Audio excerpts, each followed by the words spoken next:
Hi, my name is Rachel Talavera, and I'm a student at Grand Canyon University. Today I would like to introduce some classroom procedures that are vital for classroom management. The first one is a class starter. What are your students going to do as soon as they arrive in your classroom, and where are they going to go to get that information? It is recommended that that information be on the board prior to students' arrival in class. Some examples of a class starter are a writing prompt, review questions or problems, or a timed activity. The next classroom procedure is collection and distribution of assignments or school documents. For collecting assignments, they can be done one of two ways. You can collect them as soon as your students enter your classroom, or you could have a turn-in basket, just in case there's a couple things you would like to go over prior to your students turning their assignments in. For distribution of assignments or school documents, you should have a pass-back basket, where you have allocated the last few minutes of class for passing any information out that the school has asked you to pass back or assignments that have already been previously graded.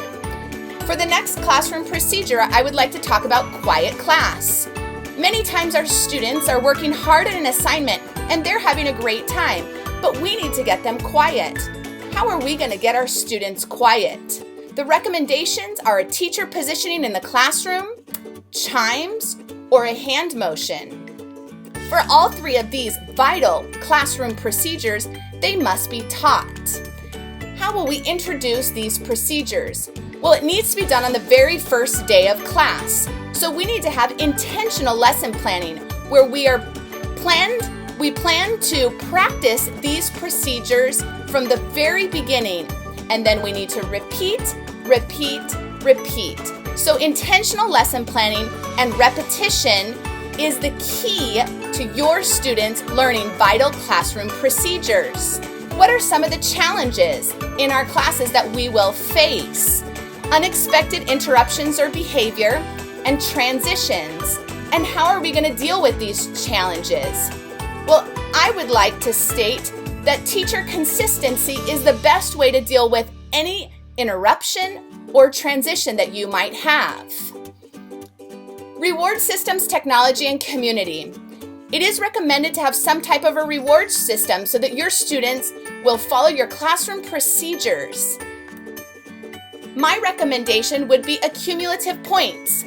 I have noticed that students really like this. However, it needs to be quick and often.